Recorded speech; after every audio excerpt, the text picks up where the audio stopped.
आज हम हिंदी अनिवार्य में कन्हैयालाल मिश्र प्रभाकर द्वारा रचित निबंध मैं और मैं के आगे के भाग का अध्ययन करेंगे। इसमें लेखक ने बताया है कि मनुष्य को अपने विषय में सोचना चाहिए तथा अपने कर्तव्यों का पालन करना चाहिए। दूसरों के बारे में सोचकर दुखी या सुखी होना ठीक नहीं है। साथ ही लेखक ने इसमें यह भी शिक्षा दी है कि दूसरों के दोष देखकर उसकी बुराई करना ठीक नहीं है। मनुष्य को अपने जीवन में अच्छे काम करना चाहिए और उसे अपने प्रेरणास्पद कार्यों से दूसरों को सत्कर्म करने तथा ऊंचा उठाने के लिए उत्साहित करना चाहिए। तो आगे का भाग देखिए। उनके बेटे ने देखा कि रास्ते में दोनों तरफ वाले घरों में अभी तक बहुत से आदमी सोए पड़े हैं। उसने अपने पिता से कहा, अब्बा, ये लोग कितने पापी हैं, अभी तक पड़े सो रहे हैं, नमाज पढ़ने नहीं गए। विचारक शेख शादी ने दुख भरे स्वर में कहा, बेटा, बहुत अच्छा होता तू भी सोता रहता और नमाज पढ़ने न आता। बेटे ने आश्चर्य से पूछा, यह आप क्या कह रहे हैं मेरे अब्बा?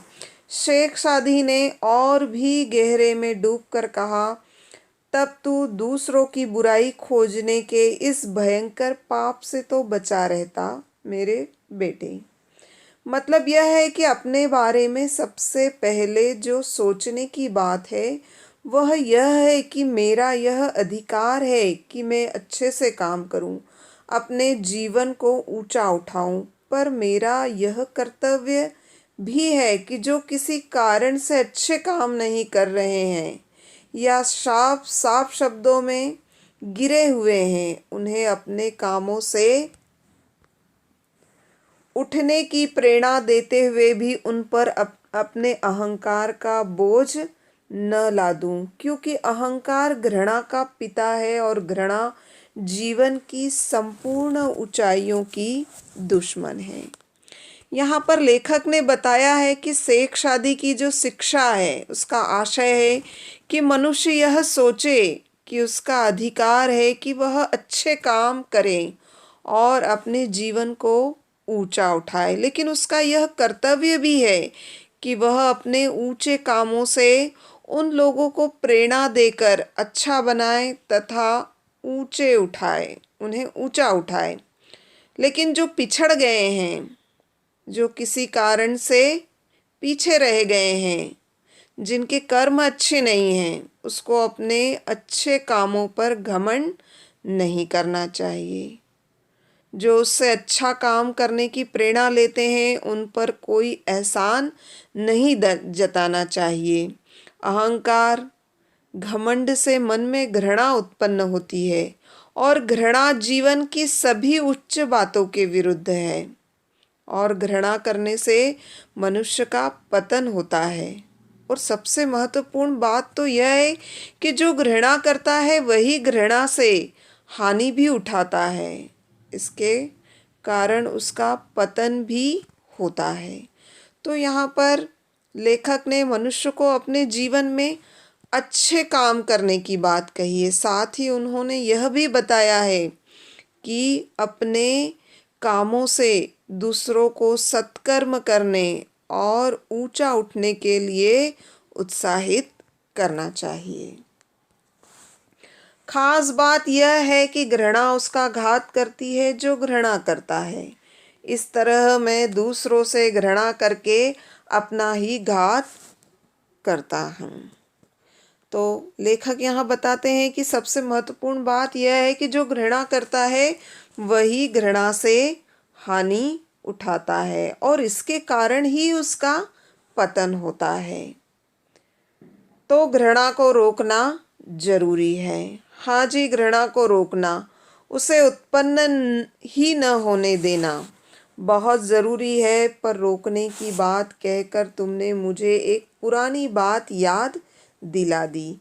मेरे एक मित्र हैं श्री कौशल जी, उन्हें अपने जीवन में पहली असफलता यह मिली कि एंट्रेंस पास न कर सके और 9th में ही उन्हें स्कूल को नमस्कार करना पड़ा। इनके कुछ दिन बाद उन्होंने छोटा सा प्रेस खोल लिया। साजी समझदार था, कर्जा प्रेस के नाम लिखता रहा, आमदनी अपने। प्रेस फेल हो गया और मेरे मित्र चौराहे पर खड़े दिखाई दिए। अपने पिता की पूरी पूंजी लगाकर उन्होंने बर्तनों का एक कारखाना खोलिया। बर्तन बनते, कलई होती, रुपए छनका करते। सेठों में गिनती होने लगी। पर तभी उनकी पत्नी बीमार हो गई और उसे इरविन अस्पताल और उसे लिए इरविन अस्पताल पड़े रहे। कारखाना मजदूर खा गए। 5 महीने बाद लौट कर आए तो लेना कम था, देना बहुत। यहाँ भी ताला बंद किया। पंसारी की थोक दुकान थी। मेवा के ढेर लग गए। ढेरों आती, बोरियां जाती, फिर रुपया बरसने लगा। पर जाने कैसे ये घटनाएं भी छितरा गई और पत्नी का सारा जेवर बेचकर जान छूटी। खाली तो रह न सकते थे। घर से दूर जाकर होटल खोल लिया। चला, चमका और ठप हो गया। वहां से भी हटे और अपने संबंधी की सोडा वाटर फैक्ट्री में बैठने लगे। यहाँ से एक बीमा कंपनी में गए, खूब चमके। बीमा कंपनी में डायरेक्टरों का कुछ झमेला मचा तो इन्होंने शरबत की दुकान खोल ली और एक अखबार निकाल दिया। दोनों खूब चले पर चलकर टिके नहीं, चले ही गए। अब यह एक बहुत बड़ी कंपनी के मैनेजर डायरेक्टर थे। यहाँ ये ऐसे चमके कि पिछली सब चमके धीमी पड़ गई। एक बार तो ऐसी हवा बंधी कि गांठ बंध गई। पर फिर वे बहुत सी बातें इकट्ठी हुई और कंपनी में ताला पड़ा। मेरे मित्र अब पुस्तक प्रकाशक थे। बाजार उनकी पुस्तकों से दाया हुआ घूम थी।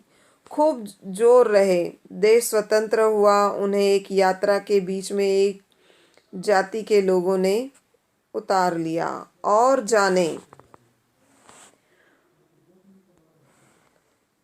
अब यह एक बहुत बड़ी कंपनी के मैनेजर डायरेक्टर थे। यहाँ ऐसे चमके कि पिछली सब चमके धीमी पड़ गई। एक बार तो ऐसी हवा बंधी कि गांठ बन गई।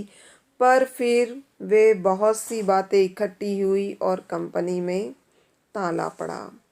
मेरे मित्र अब एक पुस्तक प्रकाशक थे। बाजार उनकी पुस्तकों से दाया हुआ था। धूम थी।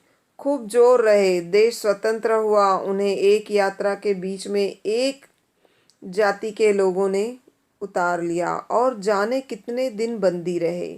जाने कैसे बचे और कहाँ कहाँ भटकते रहे। बहुत दिन बाद एक पत्रकार के रूप में प्रकट हुए। अब शांति के साथ सम्मान की और व्यवस्था की जिंदगी बिता रहे हैं। उन्हें देखकर बराबर मेरा दिमाग चक्कर में रहता था कि ये सज्जन कितने अद्भुत हैं। इतनी असफलताओं के थपेड़े खाकर भी निराश नहीं हुए। मैं उनके बारे में बहुत सोचता था पर उनके व्यक्तित्व का रहस्य न समझ सका। एक दिन एक अन्य मित्र आए, श्री सिंहल। उनका कारखाना फेल हो गया था और वे उसका मामला निपटाने में मेरा सहयोग चाहते थे। उनके 2 मोटरें बिकनी थी पर पूरे दाम देने वाला कोई ग्राहक बाजार में न था। एक दिन बहुत उबे हुए मेरे पास आकर बोले, भाई साहब, जितने में बिकती है उतने में बेच दे, पर यह मामला तो निपटा दे।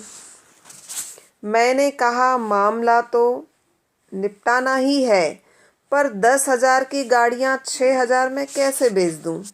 बोले 6,000 में ही बेच दीजिए। बात यह है कि मामला निपट जाए तो मैं फ्रेश स्टार्ट ले सकता हूँ। मेरे कानों में पड़ा फ्रेश स्टार्ट।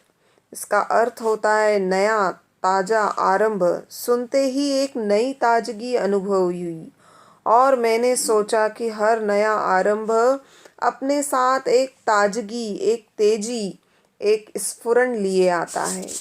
यहाँ पर लेखक कहते हैं कि उसने अपने कानों में फ्रेश स्टार्ट शब्द सुना। इस शब्द का अर्थ है नया और ताज़ा कार्य आरंभ करना।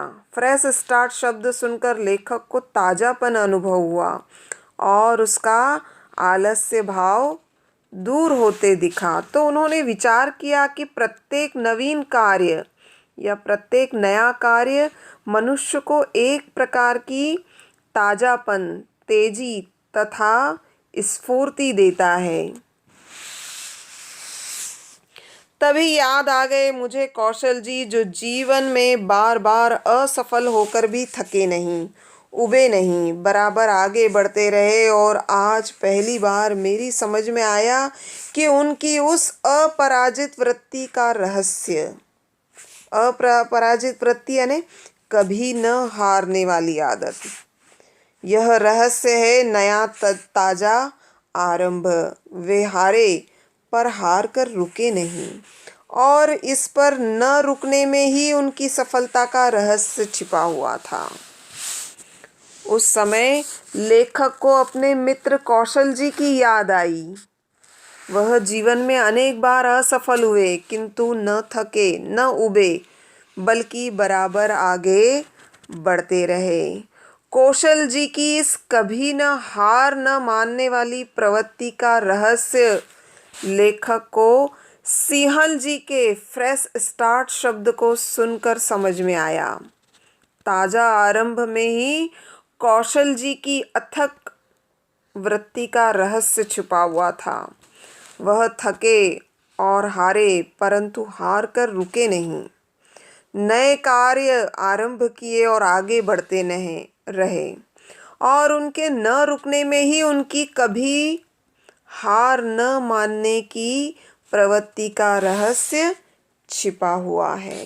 कहने का तात्पर्य है कि नया कार्य आरंभ होने पर मनुष्य का मन स्फूर्ति से भर जाता है और उसमें नवीन ऊर्जा पैदा हो जाती है। लेखक ने बताया कि हार कर भी न रुकने वाला मनुष्य जीवन में कभी पराजित नहीं होता है। आगे देखिए। मैंने सोचा कि मेरा अपने प्रति यह अधिकार कि मैं हार जाऊं, थक जाऊं, गिर भी पड़ूं और भूलूं भटकूं भी, क्योंकि यह सब एक मनुष्य के नाते मेरे लिए स्वाभाविक है, संभव है। पर मेरा यह कर्तव्य है कि मैं हार कर न भागूं, थक कर न बैठूं नहीं, गिर कर गिरा ही न रहूं, भूल भटक कर भरमता ही न फिरूं, जल्दी से जल्दी अपनी राह पर आ जाऊं, अपने काम में लग जाऊं और एक नया आरंभ करूं, क्योंकि रुक जाना ही मेरी मृत्यु है और मरने से पहले न मेरा अधिकार है और न कर्तव्य। तो यहाँ पर लेखक ने सिंहल जी और कौशल जी को स्मरण करके तथा फ्रेश स्टार्ट की बात से प्रेरित होकर लेखक विचार मग्न हो गया। वह सोचने लगा कि मनुष्य होने के कारण उसकी अपनी क्या क्या कमियां हैं और क्या खूबियां हैं। लेखक ने सोचा कि अपने जीवन में वह चलते चलते थक जाए और हार सकता है, वह गिर भी सकता है और भ्रम में पड़कर रास्ता भी भटक सकता है, क्योंकि वह एक मनुष्य है और ऐसा होना संभव है और स्वाभाविक है। इन बातों को लेखक अपना अधिकार मानता है, परंतु वह हमें अपने कर्तव्यों के बारे में भी बताता है। वह कहता है कि उसका कर्तव्य है कि वह हारे तो अवश्य पर भागे नहीं, थक जाए किंतु बैठे नहीं, यदि गिर जाए तो गिरा ही न रहे, उठे भी। वह भूले और यदि भ्रमित हो जाए किंतु सदा भ्रम में न पड़ा रहे, वह जल्द ही अपने रास्ते पर आ जाए और वह एक नए काम में लग जाए और एक नया आरंभ करे, क्योंकि रुक जाना उसकी मृत्यु है और मरने से पहले उसके कुछ अधिकार और कर्तव्य हैं, इसके अलावा और भी कुछ नहीं है। तो यहाँ पर लेखक ने अपनी चिंतनशील प्रवृत्ति का परिचय दिया है और बताया है कि निरंतर चलना, कर्म करना ही जीवन है, थक हार कर बैठ जाना मृत्यु है। तो यही उद्देश्य इस निबंध का है। तो ये निबंध यहाँ पर पूरा हो चुका है और मुझे पूरा विश्वास है कि आपको ये समझ में आ गया होगा। बहुत बहुत